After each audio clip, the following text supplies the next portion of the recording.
Hi guys, this is your medical esthetician and psychological first aid provider Len, at ang pag-uusapan po natin ngayon ay napapanahon dahil tayo po ay nasa ikatlong linggo na ng school year 2026-2027. For sure, yung pong inyong mga section o yung inyong mga classroom ay nagkaroon na po ng pagbobotohan o kaya naman po ay itinalaga na ng inyong mga advisor para magkaroon ng homeroom PTA officers, no? So, pag po tayo ay pumasok sa tinatawag na PTA, yan po ay may kaakibat na responsibility and accountability. Hindi lang po yan basta isinulat yung mga pangalan natin doon sa blackboard, pwede na po natin yan ipagmalaki. Ay, president ako, ay, secretary ako, business manager ako, kung ano man yung posisyon ninyo. Hindi po yan dekorasyon sa loob ng classroom o kaya naman po sa mga GC. Kung napanood po ninyo yung mga vlogs ko patungkol sa leadership, tayo pong mga naihalal o kaya naman po ay appointed ng mga teacher ay pinagkatiwalaan tayo. Ibig sabihin, nakitaan tayo ng potensyal ng isang teacher o ng mga kapwa natin magulang na kaya natin na mag-lead. Kaya natin silang idaan or dalhin sa tamang disposisyon para sa loob ng isang school year. Again, hindi lang po yan basta inilagay ang pangalan mo doon sa class officer at pwede mo nang i-post sa Facebook o pwede mo nang maging entitlement. No? So, hindi. Okay? Tayo ay tinalaga bilang mga leader po ng eskwelahan, lalong-lalo na po ng ating section. Okay? So, ang pag-uusapan po natin ngayon is ano ba talaga ang ginagawa at dapat na ginagawa ng PTA officer sa loob ng eskwelahan. Number 1, ang dapat na ginagawa at inaasahan ng Department of Education sa mga PTA officer na naihalal is tulong para sa maayos na edukasyon. Ibig sabihin, inaasahan po tayo na mga naitalagang leader sa eskwelahan para makilahok, makiisa, at tumulong para sa mas maayos na kalidad ng edukasyon at pagbibigay ng maayos na kapaligiran para po sa ating mga estudyante. Kapag pinag-usapan po yung pagpapabuti ng kalidad ng edukasyon, kasama po doon yung seguridad at yung kaayusan ng kapaligiran ng ating mga estudyante at mga guro. Because sila yung mga naiiwan sa loob ng eskwelahan. Sa panahon po ngayon, marami pong mga balita na may kaugnayan sa seguridad ng eskwelahan. Totoo naman ho.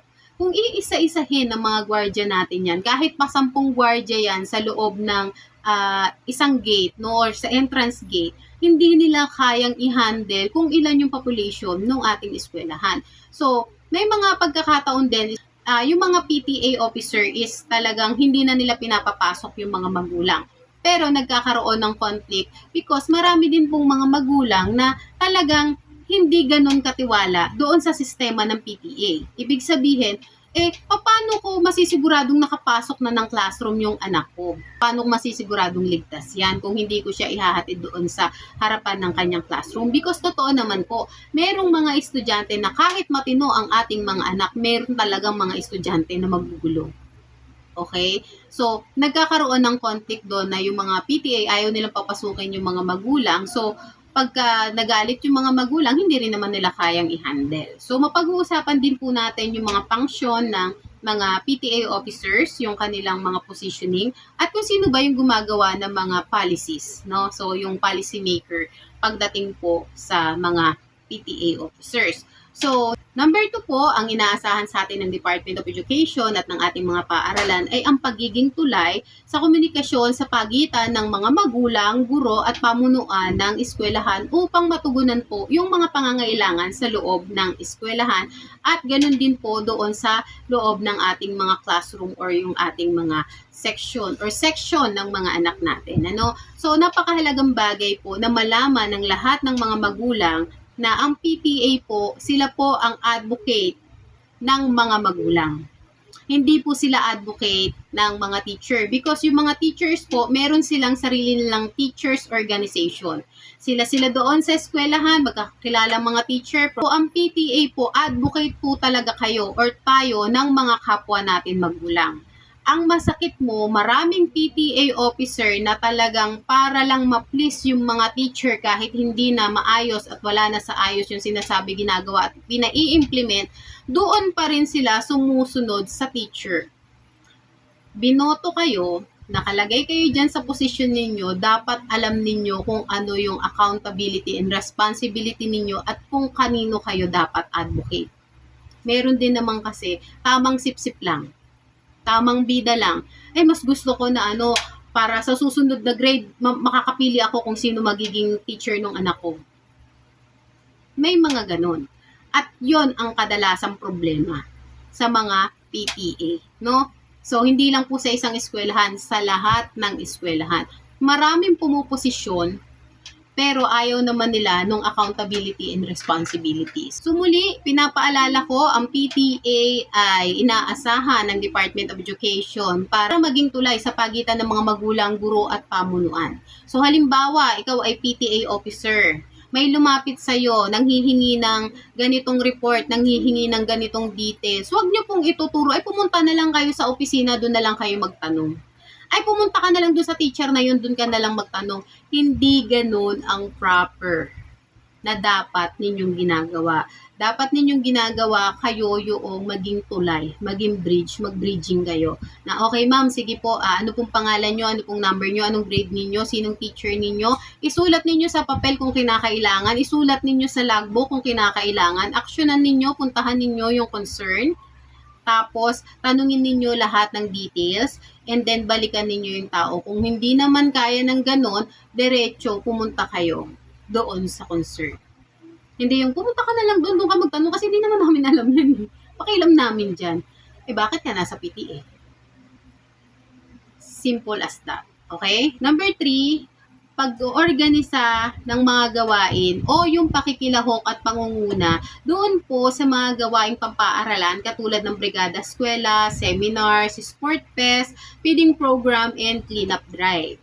So, most of the time, dapat po tayo mga PTA officer na yung nag-i-initiate nun. Because kung hindi po natin yung i-initiate at aantayin natin yung utos ng teacher, kung yun naman ay para sa ikabubuti at ikaaayos po ng ating mga estudyante, yun po ay tatagal lang. May ipon lang yung mga basura, dudumi lang yung kapaligiran, magiging malamok lang yung paligid, no? So ako personally, I experienced that. Hindi ko kailangan ng approval ng kahit na sino sa eskwelahan, maliban dun sa mga teacher na kinakausap ko. So sa mga nakakita ng vlogs ko, nakikita po ninyo dun talaga pong nag-i-initiate din ako noong mga cleanup drive at feeding program sa school. Pero before that, nag-ask ako sa teacher na, teacher, okay lang po ba na ilinisin namin yung gilid ng garden ninyo, yung likuran ninyo, kasi napapansin namin na talaga pong malumok dito sa area ninyo.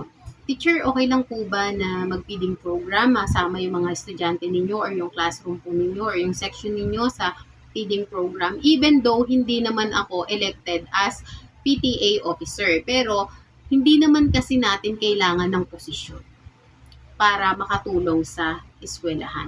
At dapat nga, yung mga PTA officer, yung PTA officer, or yung GRPTA or SPTA, dapat talaga meron silang sarili nilang mga seminars patungkol po sa DepEd orders because marami po talagang mga PTA officer na wala silang alam sa mga DepEd orders and memo.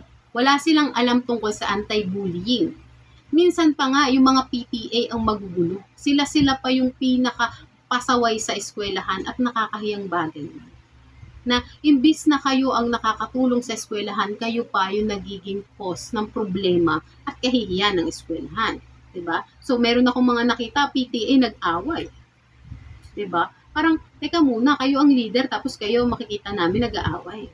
Dapat yung mga PTA officer, meron yung proper trainings, kagaya po yung sinabi ko doon sa mga nauna ko pang vlog, na bigyan ninyo ng proper trainings yung mga PTA officer when it comes to DepEd orders, DepEd memo, anti-bullying, dahil sila yung mga leader na itinalaga nyo sa eskwelahan to assist the principal and the teachers, no? So, ganun din po, dapat yung mga PTA officer, meron kayong sapat na kakayanan at kaalaman doon sa posisyon na kinalalagyan ninyo kung paano kayo magpa-function para hindi kayo na giging tau-tauhan at hindi lang kayo sunod ng sunod. Kahit mali na yung implementation, mali na yung sinasabi ng teacher, mali na yung rules and regulations, sunod pa rin kayo ng sunod just to please those teachers na hindi naman talaga dapat sinusunod. Okay? I don't have anything against sa mga teacher, pero alam po natin na ang mga PTA officer is nagagamit para gumawa ng pera. Hindi po pera ang function ng PTA sa loob ng eskwelahan. Kung napapansin po ninyo doon sa mga nagba-viral ngayon na reklamo sa Tulpo in Action, ang dami pong reklamo sa PTA, puro singilan, puro electric fan, puro TV, puro kung ano-ano pa, no? Tapos, ang pinaka-problema is the transparency itself. So, nakarating na po yan sa Senado. At hindi lang po sa isang eskwelahan, buong Pilipinas po, marami talaga ang nagpaparating sa Tulpo in Action, sa Senado, sa Department of Education, pagdating po sa PTA na marami po talagang nangyayari na anomalya. So, kaya dapat pag ikaw nakaupo ka or tinalaga ka sa PTA, alam mo kung ano yung responsibility and accountability mo. Hindi lang yan basta umupo ka dyan para meron kang maipost. Kailangan nakikita, nararamdaman yung pagiging PTA officers mo. No? Hindi yan para magbida ka dyan sa eskwelahan. Number 4, pagbibigay ng suporta sa mga guro at estudyante sa pamamagitan ng pagtulong sa mga pangangailangan sa loob ng kanilang klase at mga proyekto. So, dito na po papasok yung HRPTA. Tayo po ay tinalaga bilang HRPTA hindi para tama lang na nakasulat nga yung ating mga pangalan doon sa mga officers, no? Tayo ay inaasahan ng ating mga advisor na magiging kaisa at katulong niya sa pagdidisiplina syempre ng ating mga anak bago pumasok sa eskwelahan. Pangalawa is doon po sa mga proyekto na kailangan sa classroom. For example po, ito ay marerelate ng lahat because most of the time, dito nagkakaroon ng problema. Taon-taon na lang electric fan, taon-taon na lang TV, taon-taon na lang cabinet. Wala na bang katapusan yan? Wala bang budget ang Department of Education? Merong budget ang Department of Education. Ang tanong, saan napupunta? Yun palagi ang nagiging issue ng mga magulang. Meron po, ang sinasabi naman nila, kulang lang. Kaya talaga pong dumadating yung point na humihingi ng tulong doon po sa mga magulang.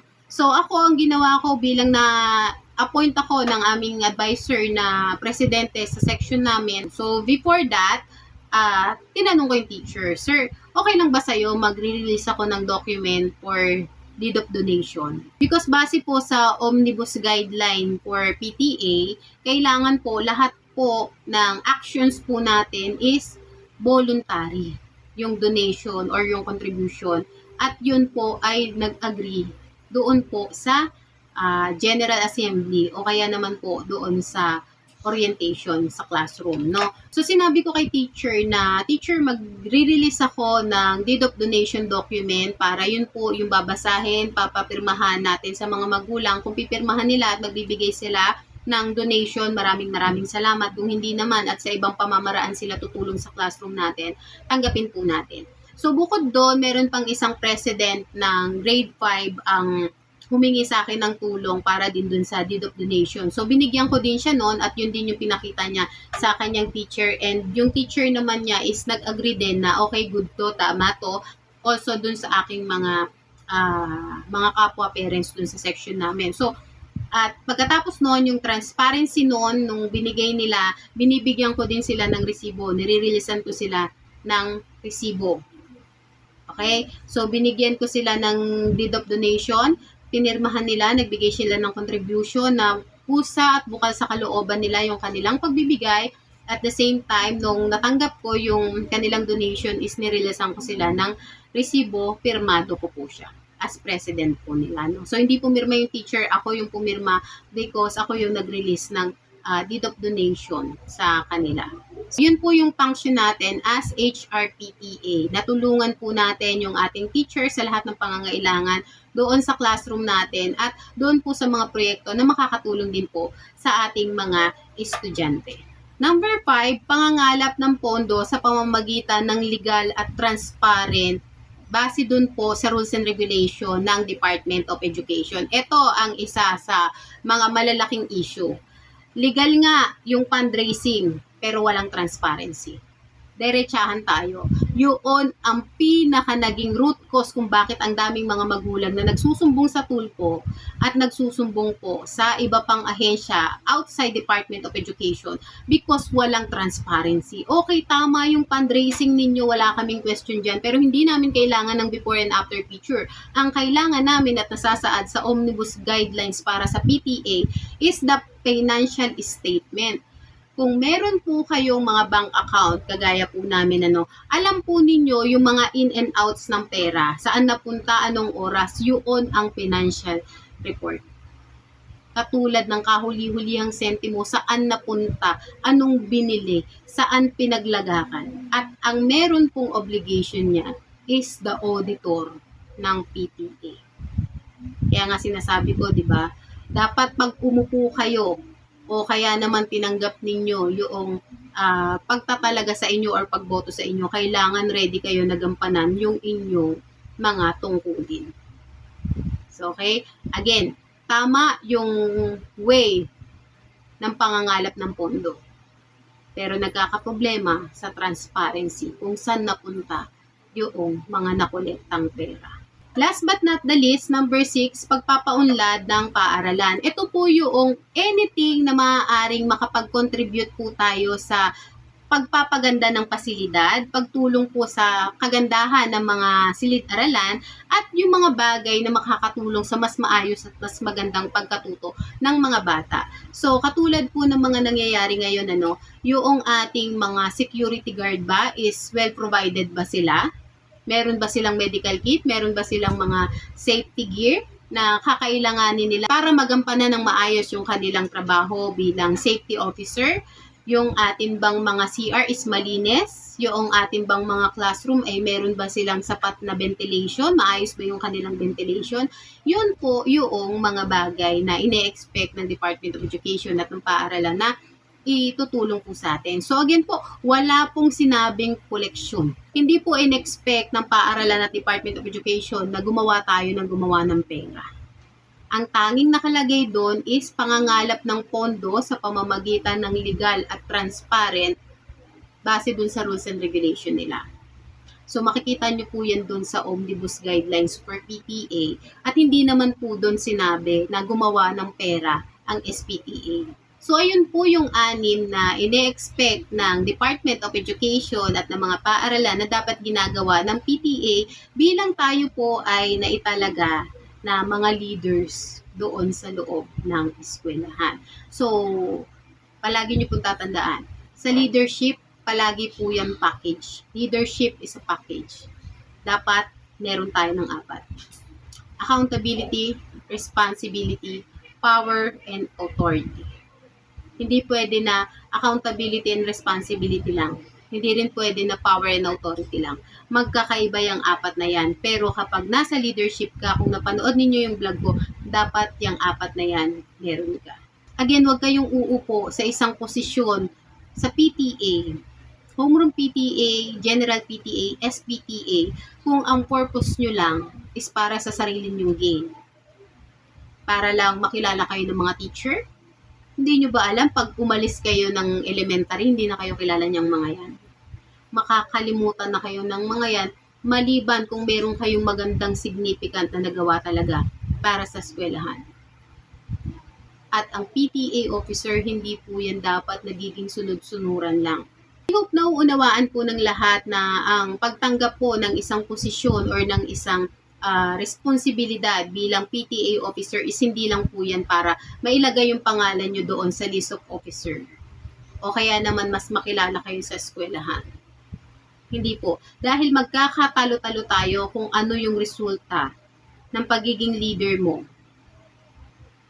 sa isang eskwelahan, sa isang classroom, sa isang community.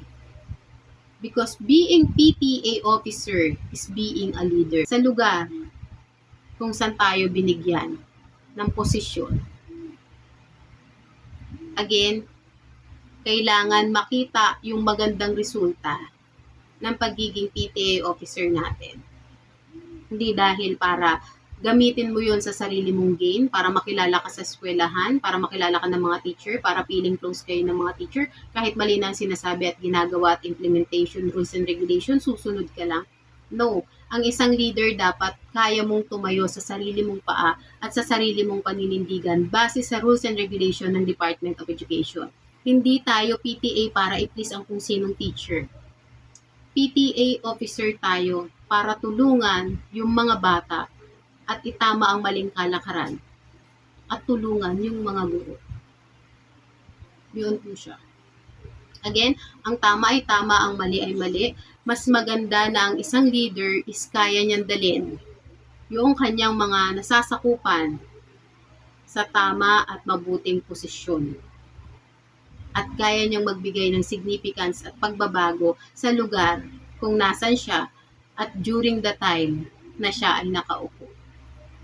Okay? So I hope po kapag po kayo ay bumoto o tumanggap, dapat alam po ninyo kung ano yung kaakibat mo. At lagi niyong tatandaan, pag ikaw ay leader, ikaw ang titignan, ikaw ang susundan. Kapag sinimulan mo ng mali, matatapos mo yan ng mali. Pero kapag sinimulan mo ng tama, may puso, may pananalig at pananampalataya, at nasa tamang disposisyon ka ng buhay mo, sigurado merong magandang resulta na ibibigay din sa'yo yung Diyos at makikita yun ng mga tao kahit hindi ka na magsalita. So yun lang po ang ating topic, kung ano yung ginagawa at inaasahang gagawin ng mga PTA sa loob ng eskwelahan. I hope marami kayong natutuhan and God bless everyone!